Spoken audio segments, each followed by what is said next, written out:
టెక్కలి నియోజకవర్గానికి ఎన్డీఏ ఉమ్మడి అభ్యర్థిగా తెలుగుదేశం పార్టీ తరఫున ఈరోజు నామినేషన్ దాఖలు చేయడం జరిగింది. నేను ప్రతిసారి చెప్తాను, చాలా అదృష్టవంతున్నని. ఒకటి, ఎన్టీఆర్ పెట్టినటువంటి పార్టీకి ఈరోజు అధ్యక్షుడిగా పనిచేయడం ఒకటైతే, ఎన్టీఆర్ ప్రాతినిధ్యం వహించినటువంటి టెక్కలి నియోజకవర్గానికి మూడవసారి ముచ్చటగా శాసనసభ్యుడయ్యే అవకాశం ఈరోజు తెలుగుదేశం పార్టీ ఇవ్వడం చాలా ఆనందదాయకం. నా మీద ఒక నమ్మకం, విశ్వాసంతో టెక్కలి నియోజకవర్గానికి శాసనసభకి పోటీ చేసే అవకాశం కల్పించినటువంటి మా ప్రియతమ నేత, జాతీయ పార్టీ అధ్యక్షుడు శ్రీ నారా చంద్రబాబు నాయుడు గారికి, యువనేత శ్రీ నారా లోకేష్ బాబు గారికి హృదయపూర్వకంగా నమస్కారాలు తెలియజేస్తున్నాను. టెక్కల్లో ఉన్నటువంటి ప్రతి పౌరుడికి ఒక 5 నిమిషాలు ఆలోచన చేయమని చెప్పి నేను కోరుతున్నాను. 2014 అచ్చెన్నాయుడు టెక్కలికి శాసనసభ్యుడిగా ఎన్నిక కాకముందు టెక్కలి ఏ విధంగా ఉండేది, నేను 2014లో టెక్కలి శాసనసభ్యుడిగా ఎన్నికై మంత్రిగా పనిచేసిన తర్వాత టెక్కలి ఏ విధంగా అభివృద్ధి జరిగిందో ప్రతి ఒక్కరూ ఆలోచన చేయమని చెప్పి కోరుతున్నాను.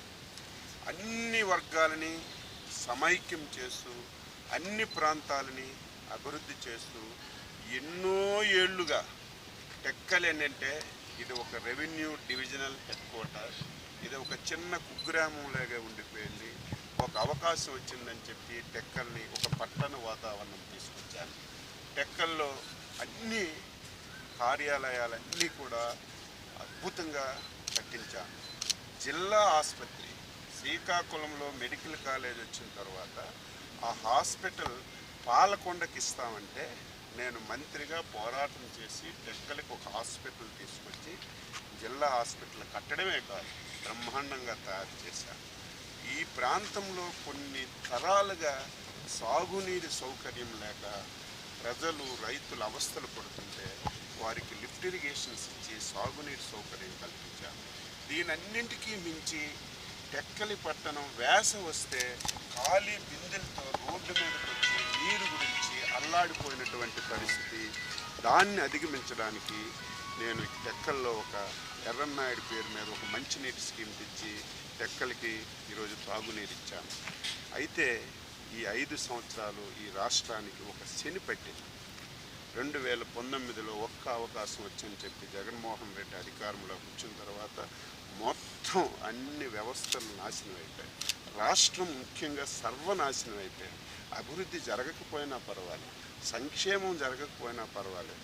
ఆంధ్రప్రదేశ్ రాష్ట్రాన్ని 30 సంవత్సరాలు వెనక్కి తీసుకెళ్ళి ఆంధ్రప్రదేశ్ రాష్ట్రాన్ని ఈరోజు 14 లక్షల కోట్ల అప్పులు ఆంధ్రప్రదేశ్గా తయారు చేసి రాష్ట్రాన్ని చిన్నాభిన్నం చేయడమే కాకుండా రాష్ట్రంలో ఉన్నటువంటి అన్ని వర్గాల్ని ఈ 5 సంవత్సరాలు ఈ సైకో ముఖ్యమంత్రి జగన్మోహన్ రెడ్డి చేసినటువంటి ఇబ్బందుల్ని ఈరోజు ప్రజలు స్వచ్ఛందంగా ఈరోజు బయటకు వచ్చే పరిస్థితి. మొన్నటి వరకు భయపడ్డారు, బయటకు రావాలంటే ఇబ్బంది పడ్డారు. ఈరోజు ఎప్పుడైతే ఎన్నికల నోటిఫికేషన్ వచ్చిందో దాంతో ప్రతి ఒక్కరూ బయటకు వచ్చి తెలుగుదేశం పార్టీకి సంపూర్ణమైనటువంటి మద్దతు ఇస్తున్నారు. ఈరోజు నా నామినేషన్ ఉదాహరణ మీరు చూశారు. టెక్కల చరిత్రలో ఎప్పుడు ఎవరు వెయ్యని విధంగా ఈరోజు నామినేషన్ కార్యక్రమానికి వేలాదిగా, నాకు తెలిసి 50,000 మంది వచ్చారని చెప్పి నేను భావిస్తున్నాను. ఇంత భారీ స్థాయిలో వచ్చారంటే నా మీద టెక్కల నియోజకవర్గ ప్రజానీకానికి ఒక విశ్వాసం ఉంది. అచ్చెన్నాయుడు గారైతే అభివృద్ధి చేసే వ్యక్తి, ఇచ్చిన మాట నిలబెట్టుకున్న వ్యక్తి, ఎవరికి హాని తలపెట్టిన వ్యక్తి, ఎవరికి పళ్ళెత్తి ఒక్క మాట అనకుండా ప్రతి ఒక్కరిని ప్రేమించే వ్యక్తి అని చెప్పి ఈరోజు అందరూ కూడా ఆడవాళ్ళ, మగవాళ్ళ, పిల్లలు ఈరోజు నా నామినేషన్ కార్యక్రమానికి వచ్చి ఆశీర్వదించారు.